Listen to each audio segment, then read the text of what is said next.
Hey, Rigsters here, back with a Forza Horizon video.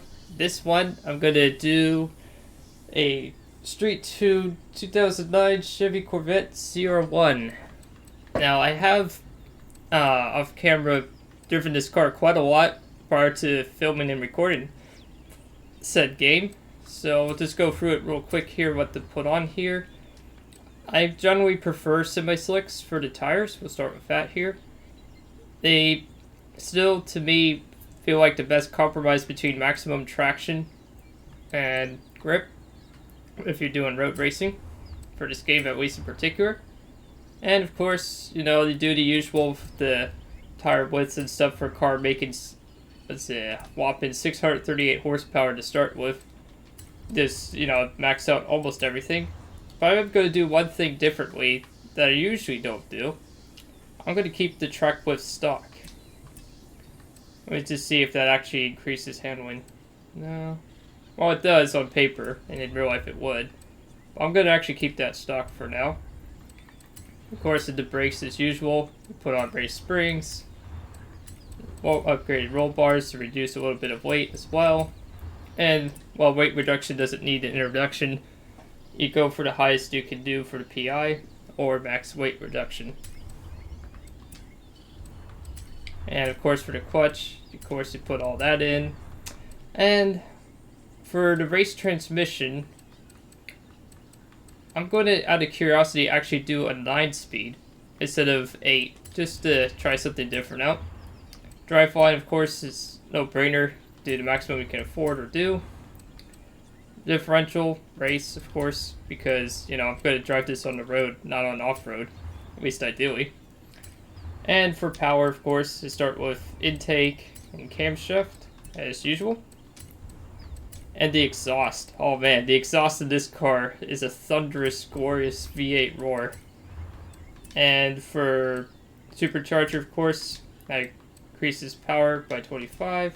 It does increase the weight a little bit, but it is useful. More pistons. Max flywheel for reduced weight. Max displacement, max valves, race ignition, of course, and race fuel system. I think that should pretty much cover everything. Now, I could optionally put on the intercooler. That does increase the weight from 2,661 to 2,694. So that's 10, 20... So, like a 30-pound increase. I'm going to actually keep that off for this build. Now, optionally, you could put on the front and rear Forza wings and bumper. But, I mean, this wing doesn't look too bad or too far off for the Corvette, but I'm going to try to keep the aesthetics, so we're going to keep that off and install those parts there.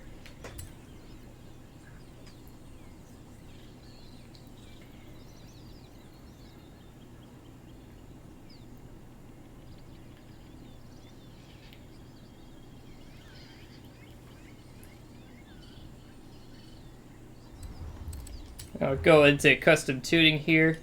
Now, normally I don't put more than 8 gears unless if the car historically has it, because tuning for more than 8 gears can get a little bit time consuming. But just for the purposes of this video, and also to try something different, I'm going to precisely do just that. I'm going to put 9 gears in and see what happens. Let's see, just checking the alignment, roll bars, springs. I'll do like 0.1 inch higher ride height just for now. Keep that stock. Brakes are fine. The differential I'd keep stock.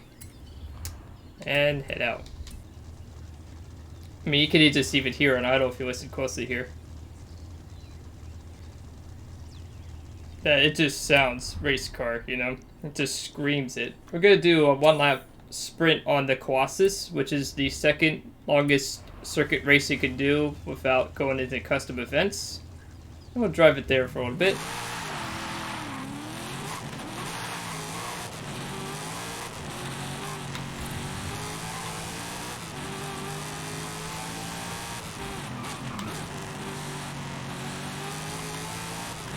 Oh man. This is a supercharged V8 line.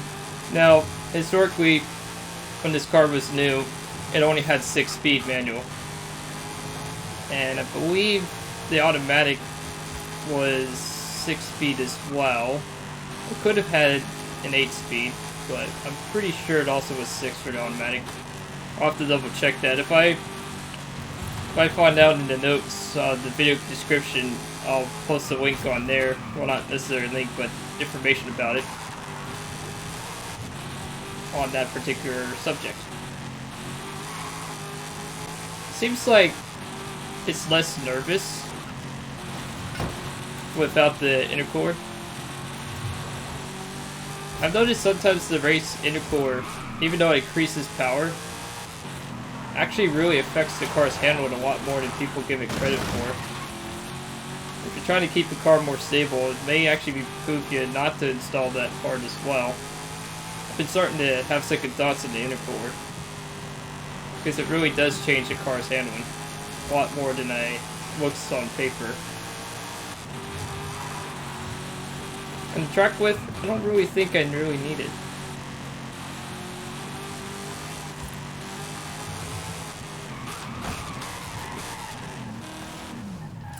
There we go. Let's just do the Colossus real quick here. I'll see you there. Alright, there is one thing I wanted to do real quick before the race, and I'm gonna actually make the final drive a little more geared towards acceleration. And 5th gear is a little bit too long, so I'll shorten it, the ratio, just a little bit for 5th, 6th, 7th, 8th, and 9th gear. Like so. Oops, maybe not that much shortened.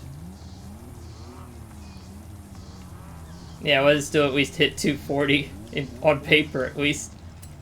Everything else seems to be fine for now, so we'll get going.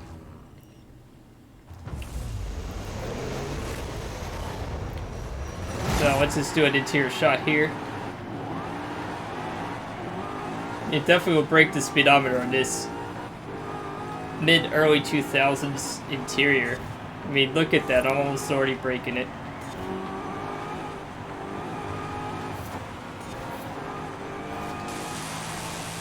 It just sounds so nice.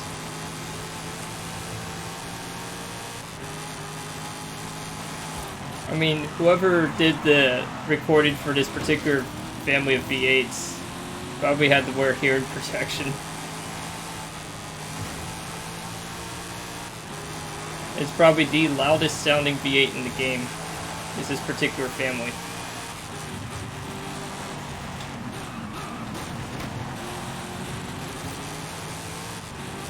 Now you might be wondering, it's like, well, why didn't you do a 10 speed? Well, I thought that might be a little bit excessive silly for this particular car, but I have done 10 speeds before on non-off-roading cars, just for giggles.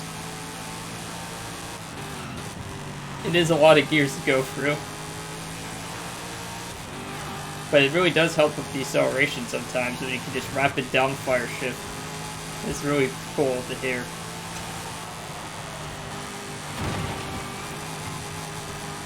I mean, handling so far, not bad. Oops. Yeah, I botched that turn. Now, the course itself, Colossus, it's a little more technical turns. It is a long race, but it's only 1 lap. And it is fun to drive on. You need a little more focus on handling.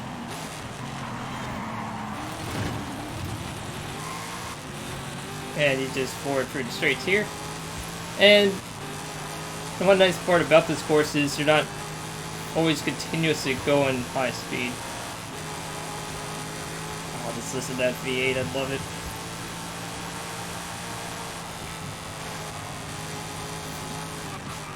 I don't think I really need track width on the Corvette. I mean, I'll try it out, but so far, it doesn't really need it. It's responsive and handling enough that I don't really need it. At least at the low speeds. The high speeds I haven't really tested yet.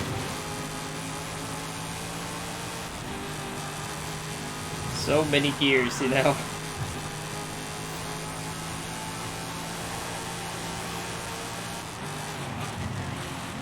Some of these turns can really catch you out too, so it is a pretty demanding course.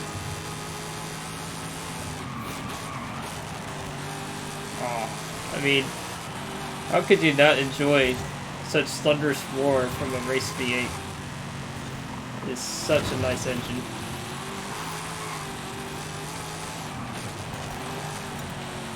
There is a couple other cars that have this kind of sounding engine with the race exhaust. It's just so nice. Like I said before in older FH5 videos, is the sound phenomenal. It's a fast improvement over Horizon 4. Which was not, granted, not a huge bar to clear, but it definitely needed work.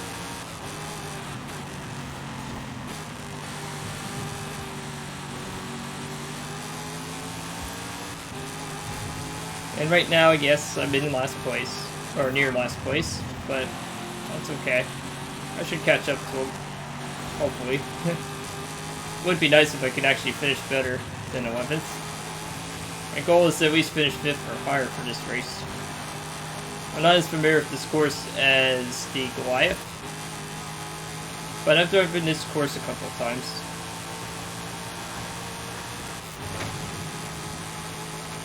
Yep, the gears are pretty much where I wanted to be. Ooh.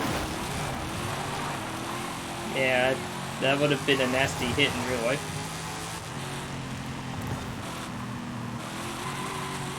Another fun race to do that has more technical slow turns is the street scene Goliath. I don't remember the exact name, but I'll remember it when I see it after the race. That's also a fun street course. Not to say I don't like the off-road sections of the game. They also could be fun in their own right. I just prefer the road courses more often. This is a preference thing.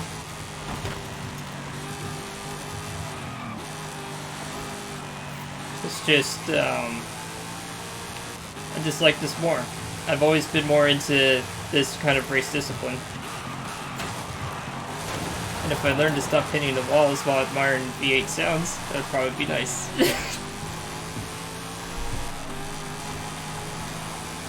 So, barring my world's least greatest driving of a very bonkers sounding Corvette, I always liked the C6 and C5 era of the Corvettes. They always were nice cars to me. C7 in some circles is considered the last true Corvette mission. The new C8, yeah, it's fast and it is capable, but they kind of butchered it, in my opinion, because to me and some other more car purists, the Corvette should be a bonkers front-engine rear-wheel drive sports car. But apparently, I guess, in the pursuit of performance, they decided to go mid-engine. Historically, actually, the Corvette, in real life, could have actually went mid-engine as early as the 1960s. But for cost and engineering reasons at that particular point in time, they decided to stick with that for many years. So it's not like it was unhistorical or it's never planned to be mid-engine. There always were rumors about it. But not until now, as I hit the wall, the mid-engine Corvette was mostly a concept or a dream, performance-wise. And my personal opinion on the whole thing is, yeah, C8s are okay, but they're not really the same.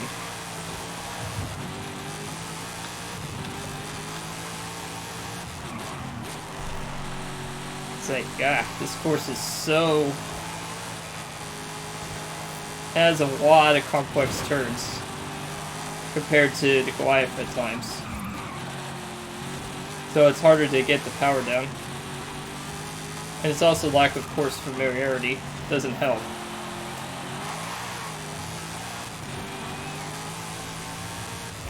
And mind you, this is the first time I did a high-powered S1 car without upgraded track width. Now, it might not sound like much, but that really does make a difference in certain cornering situations. And also, it's just because I generally don't drive this well when I record for some reason. I guess it's not necessarily because of nervousness, it's just I'm trying to, you know, talking along while I'm trying to drive and think at the same time. It's a lot that goes on.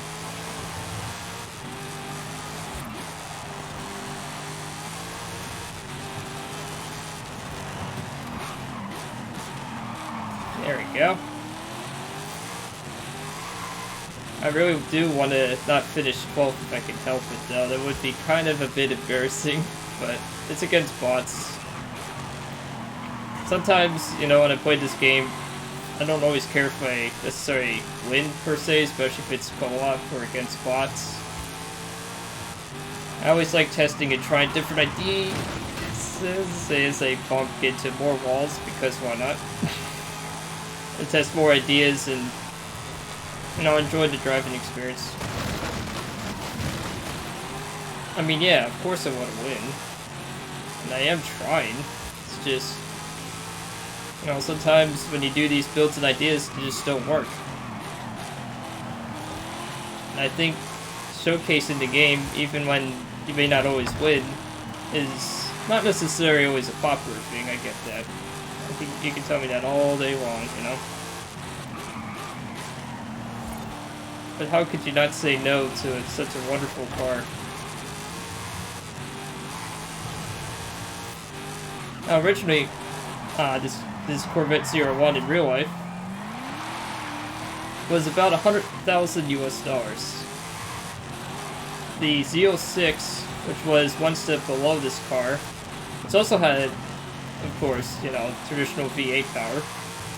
It's not supercharged. It had 505 horsepower at one point in its life. Was about 60 to 90,000, depending on options and pricing regions, because, you know, prices can vary, even back then.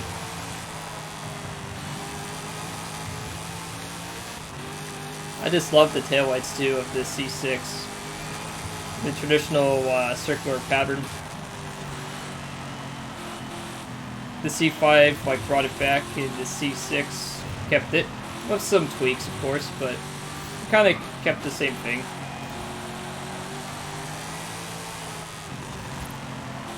You might be wondering why I'm going so ginger on the throttle. Well, two things. One, no traction control. And two, I'm trying not to fishtail so I can actually keep speed.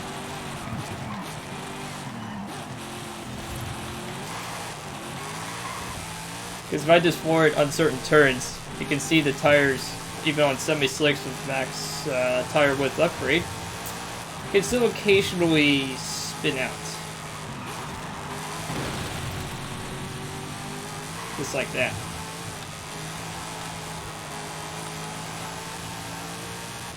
So about 70% of the course there already.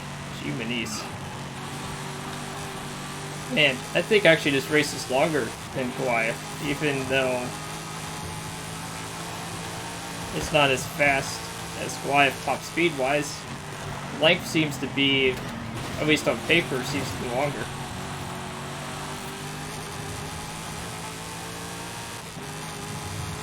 Let's see if I can catch up to him on the straight here. Because this is where I can really take advantage of its power.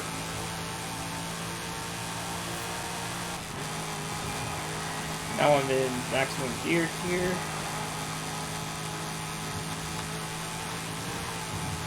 Yeah, it's a little squirrely at higher speeds. And it understeers. Right there.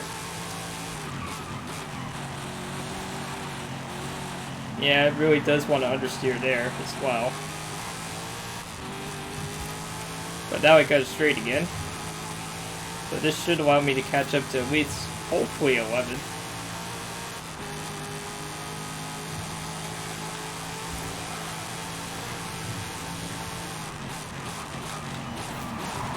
Whoop. Nope. That risk did not pay off on that turn, that's for sure.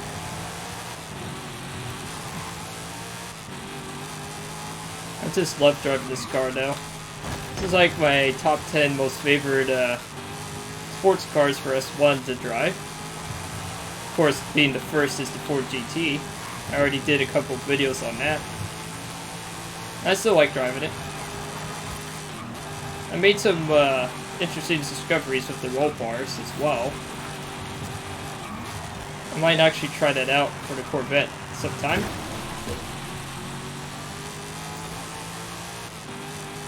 Let's just see here. So I'm at 84%.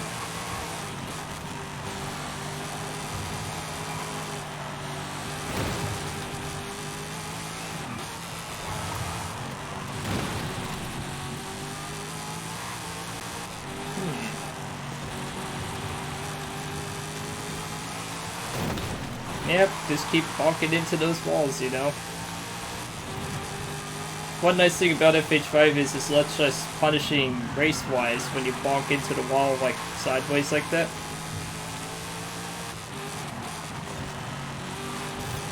But, you know, that's just how it is. There we go, that's a nice little drift there.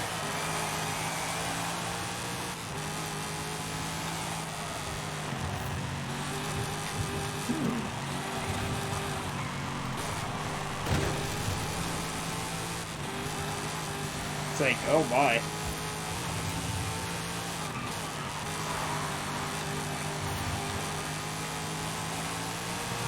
Some of these turns take a lot of concentration as well, regardless of what skill level or reference of skill level you want to do for this game.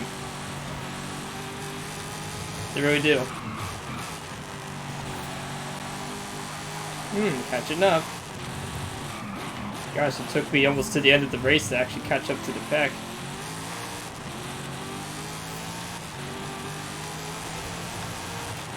Come on. Maybe I can catch him here?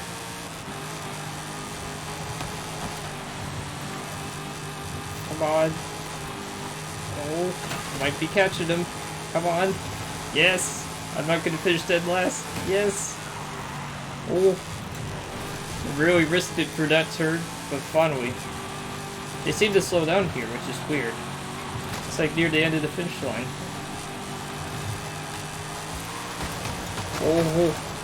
Oh, I really pushed my luck there. So, 10th.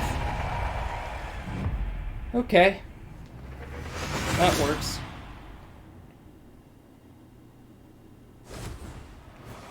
That will work.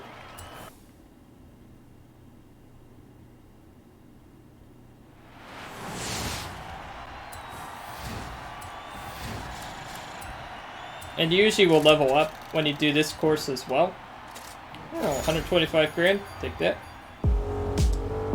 Okay. Well, that's it for this video with non-tire track width with a 9-speed Corvette ZR1 C6 generation on Colossus. The next time for this car, I'll take it around with 1 track width upgrade, just to see if that makes a difference on some of the handling sections. Otherwise, it's not too bad of a tune. I might fiddle with the gears a little bit as well. So, hope you enjoyed this video. This is Rigsters Journey, signing off.